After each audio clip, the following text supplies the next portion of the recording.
James is a recognized commentator on Asian art and Australian indigenous art, specifically regional textile practices.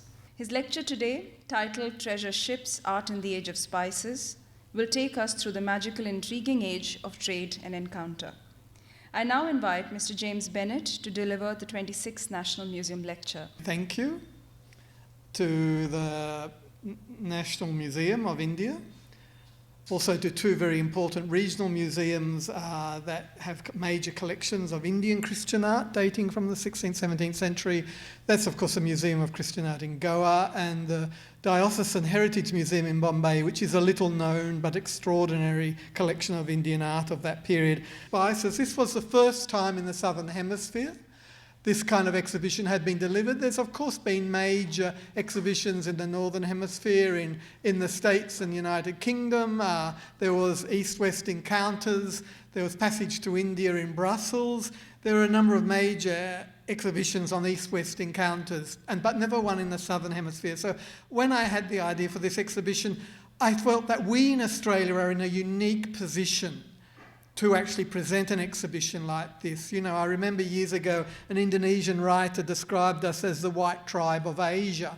We are still a bit tribal, but I think that, you know, that our proximity to Asia and our own histories, because after all the whole white invasion of Australia was actually part of this spice trade, was the final gasp of the spice trade, and I'll talk more about that at the end. The first thing I wanted to look at in the show was the notions of where we sat in the world, which radically changed in the 15th, 16th century. That with the whole European expansion especially we're looking at to Asia, but of course to the New World, suddenly Europeans were seeing the world very differently. So the very first work that people saw when they came into this exhibition was actually the Nuremberg Chronicle, which was printed in 1493, and we had it open at this page of the map of the world. And here we have marked intra-Ganges and extra-Ganga. Actually, intra-Ganga and extra-Ganga, this side of the Ganges, that side of the Ganges. And above it we have surrounding the world the three sons of Noah. Now this is the story, the Old Testament story of Noah is shared by both Christianity and Islam and became a narrative in both those religions. The notion that the Islam shared also with Judaic traditions, the notion that the descendants of the world who were first born from Adam and Eve, then came their second generations, if you like, after the great flood, the great deluge, were the three sons of Noah. Now, as well as this, we see at the side of these extraordinary creatures which were believed to live in what was then known as beyond the Ganges, India. Now, next to that, I had these two fascinating maps, just to get people thinking a bit differently. There's different ways of looking at the world. We don't need to look at the world in terms of what we might consider realistic geography. Actually, that arose in the West because it had commercial benefits. When you were sending ships on spice routes, you wanted to know very clearly in terms of geography where they were staying, where they were travelling. So the whole Western obsession with what you might call realistic geography or scientific geography, where people clearly measured continents and mileages across water and sea currents and weather patterns, was because if you were sending a ship from, Amsterdam or from Portugal, from Lisbon, you wanted to make sure that ship got there safely and back again with all the spices. So the exhibition also began with the Portuguese, who were the first to spread, into Asia. And I included two works. One, this incredible gold platter to indicate the wealth that the Portuguese got, and this amazing portrait of the first Viceroy of India. Now, it was fascinating, this Portuguese first Viceroy, Francisco de Almeida. Now, it was really interesting and how times are changing now, because the Portuguese were fantastic to work with. Their museums, we borrowed from several museums in Portugal, including the Oriental Foundation, the National Museum of Ancient Arts, and the museum in Coimbra, the museum there. But when I was doing the research, actually, after the catalogue was published, and I really regret this, I was told by the Portuguese it was an anonymous painting. But actually, I found that research that it wasn't anonymous. They actually know the artist who did it in Goa, who painted it in Goa in the 16th century. But even more interesting, which is never recognised in the Portuguese publications, and I say this with all due respect to the Portuguese, is that actually it's known that an Indian local artist painted this picture that we're looking at, this astonishing picture. Now, I think nowadays that's unforgivable. Even if it's an anonymous Indian artist, we need to acknowledge that these people were painting in the European style already, very much in the 15th century. Other works we included, and of course, from associated with the Catholic expansion into Asia was, this statue of St. Francis Xavier from a private collection lent to the Diocesan Museum, and it was actually made in Philippines or South China, but found in Gujarat. So again, this exchange, this movement of objects, and this very extraordinary, beautiful reliquary cross of St. Francis Xavier, who of course is buried today, is entombed in Goa, in the great cathedral there. Now, it's another thing that we find so hard to, we've got to try and put ourselves back in this era, is that suddenly for the first time, when the Europeans moved into Asia, moved into South Asia, moved to get the spices in Indonesia, the Indonesian archipelago, and even moved to China, that new materials were available on a scale that was never possible before. It's almost like the invention of plastics. Suddenly there were these new raw materials that artists could use that were able to be imported to Europe from Asia on an industrial scale. And so I included these two works here as examples. One is this beautiful casket made in Gujarat, made of mother of pearl, which of course is a tropical shell that is never before had mother of pearl been available in Europe on such a scale. They're individual objects, but never objects like this, such a scale. And this other fantastic Anthony van Dyck, of course, a very famous 17th century painter, who actually has this painting, this portrait from a private collection in Perth, still has the original, and it's probably Gujarati, original turtle shell frame. So here we have Van Dyck, this very respected portraiture, like portrait painter, adding value to his portrait of a European by placing the frame, making the frame of this exotic imported material, which was Indian Ocean turtle shell. Other works which reminded us again of how during the 16th century people's whole view of India was being turned upside down. Two very interesting images here. Of course, the famous rhinoceros by Albert Dürer, which became the defining images of rhinoceroses for Europe for 400 years. Dürer, the German artist Dürer, never saw this rhinoceros which he has drawn here. He actually did this from a description, a written description, a couple of sketches. The story of this rhinoceros, this poor creature, is actually very sad. One of the sultans of Gujarat sent it to the king of Portugal as a present, as a gift, a diplomatic gift. And the king of Portugal paraded it through the streets of Lisbon, decorated in gold foil flowers and garlands, and then thought, well, he'd like to get in with the pope of the current pope of the day in Rome. So he put the rhinoceros on a boat to send it to Rome, but unfortunately the boat sunk in the Mediterranean, so this poor rhinoceros, which had travelled from Africa probably, or from parts of India to Gujarat to Portugal, ended up at the bottom of the Mediterranean Sea. It's a kind of very sad story, but the interesting thing is that Dürer could capture this written description and create such a powerful image. And I contrasted it with these images, which were in fact done about 20, 30 years later. And these were what people considered were the inhabitants of India looked like. We've got the India Ultra Ganga, beyond the Ganges, so that people were kind of confabulating the mythical and the real to gain an image of what this world looked like, which they never knew about. Now, another aspect which I wanted to tell in this, which has been completely overlooked in major exhibitions in the Northern Hemisphere, or kind of swept under the carpet, has been the slave trade. You know, the slave trade was fundamental to the spice trade. Everybody engaged in it. It just wasn't the British and the Americans, with Afro-Americans being sent to the New World. Now, of course, you can't talk about the Spice Age without talking about Indian textiles. There's a great 18th century quote by a European that everybody from the Cape of Good Hope to Canton, to Guangzhou, whether king or queen, merchant or pauper, is dressed in Indian cloth. That this trade in Indian cloth, the Dutch and English and Danish very quickly learnt that they learnt it from the Indians themselves, that if they wanted to buy spices in Southeast Asia and Indonesia, the one commodity that they could use to buy the spices was Indian textiles, because up until the end of the 18th century, no technology in Europe had been invented to equal the skills of Indian dyers and dye printers. The Europeans still only had woven cloth. They didn't know the technology for dye printing. So here in Treasure Ships, I had this display of these mannequins, and they actually show the extent of how Indian textiles influenced the world in the 18th century.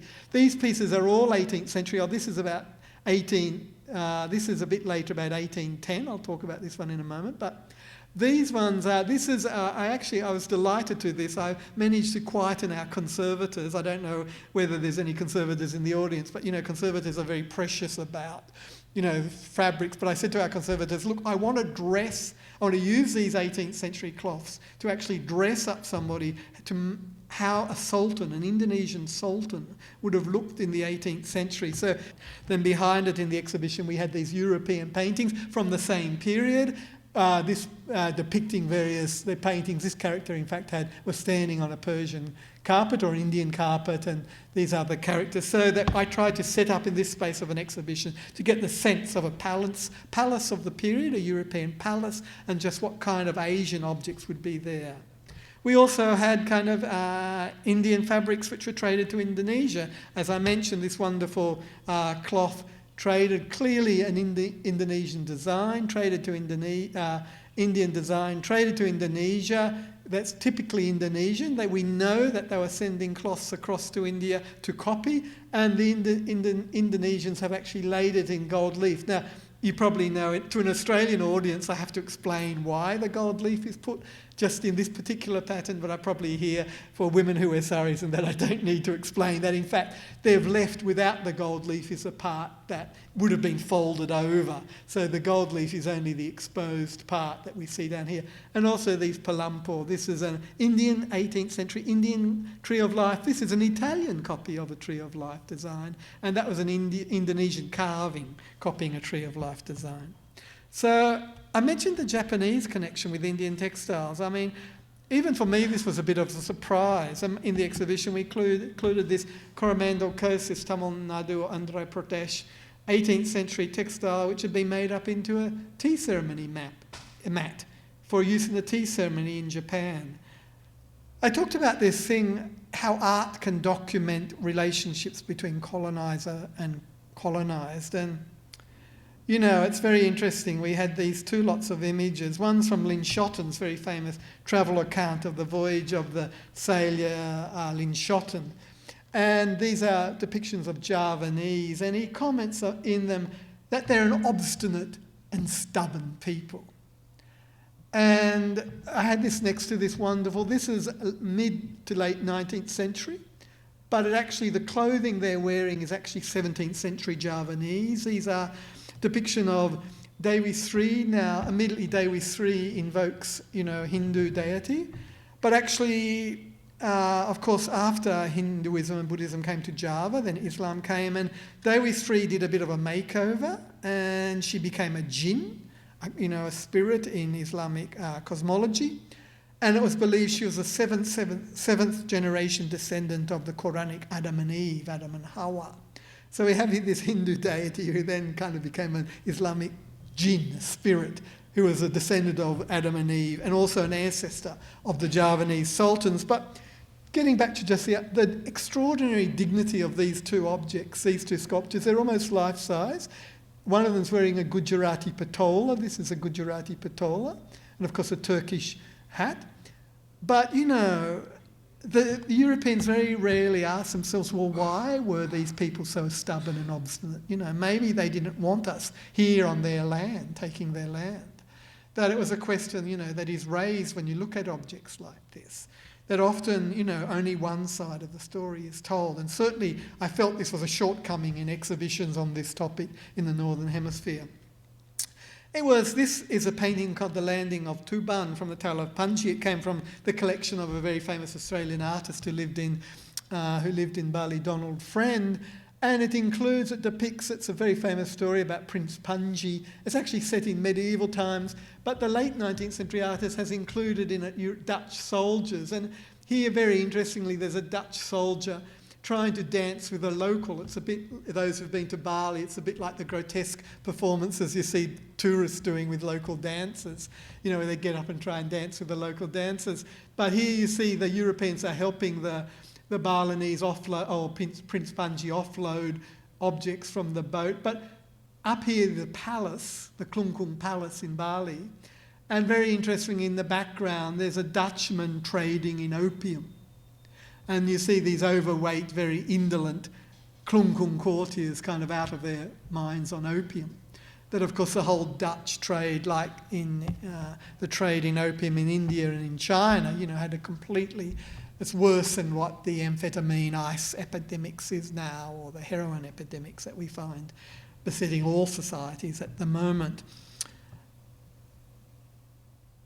The reason the Dutch invaded Bali, and they actually only got into Bali in the early 20th century, South Bali maintained its independence up to 1910, was that the Dutch accused the Balinese kings of actually trading in Indian textiles and European textiles through the free port of Singapore. And they used an excuse that a shipwrecked Dutch boat had been ransacked to invade South Bali. Now, as I mentioned earlier, the settlement of the occupation, the invasion of Australia in 1788 by England was actually the last gasp of the European diaspora, the expansion of the European diaspora globally. It was done at the time because they were worried about the Dutch and they were worried about the French, but also, the British had too many prisoners in their prisons and needed to send them somewhere. So they came to Sydney. Now, the fascinating thing is the culture of Sydney in the early 19th century, and it's little known even by a lot of Australians. Those who are Australians here mightn't be aware of it, but actually it was incredibly Anglo-Indian. Lots of British officers retiring from India found it cheaper to come and get new land in Sydney and Parramatta and Hobart Town than it was to go back to England.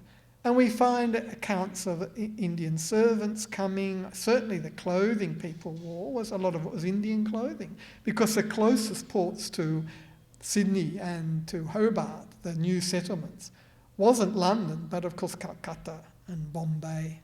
But the history of Australian contact with Asia actually predates the white invasion, or the Dutch coming.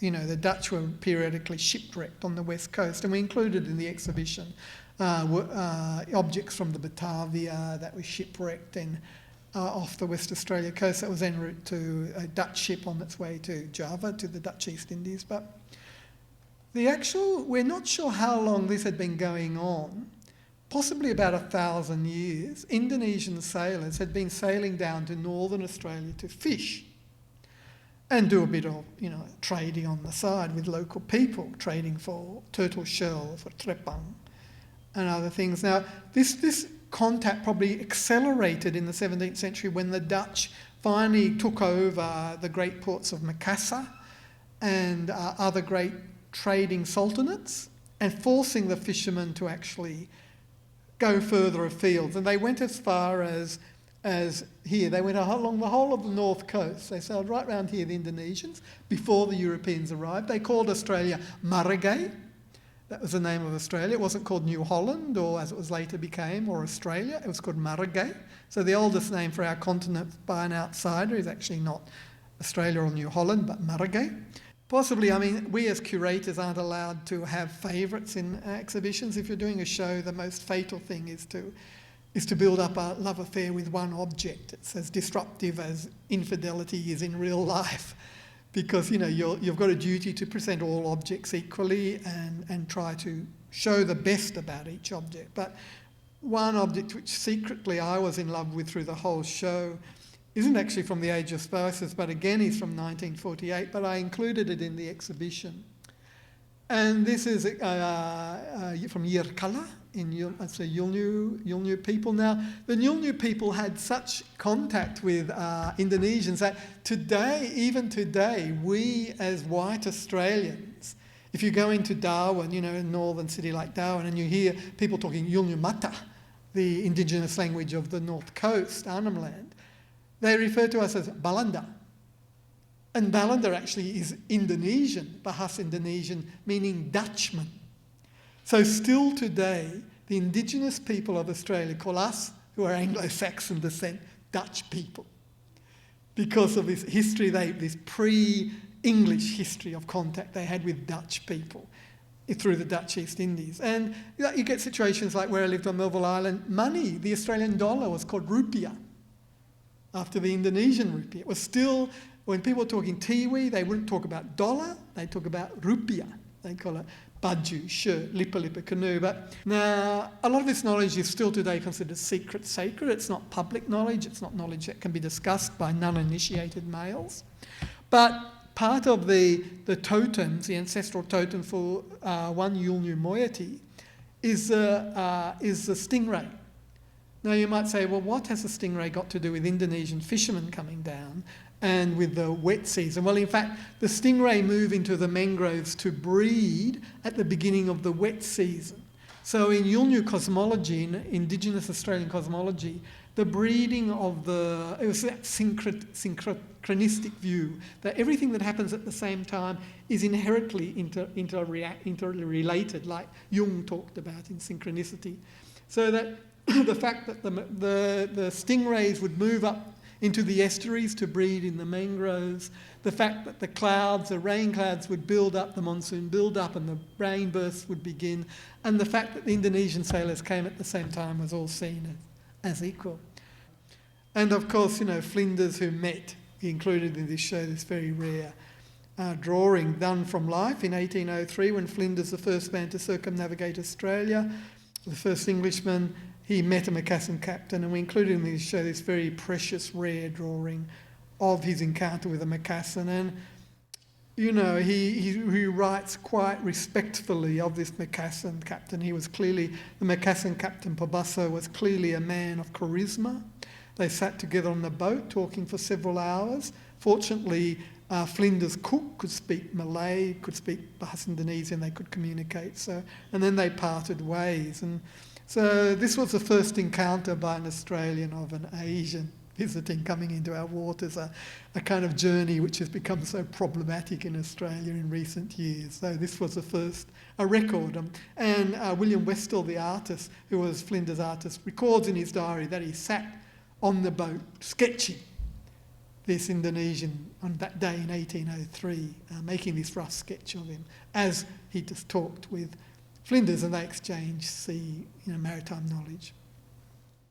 So I'll finish up with this, history sometimes surprises us. I found in many of the objects in Treasure Ships, that's Crescent Moon. In Treasure Ships, I found many of the objects surprised me. As a curator, I'm still learning. I'm 63, but I'm still learning. I still find objects they shock me, they interrogate me, they leave me sometimes startled or bewildered.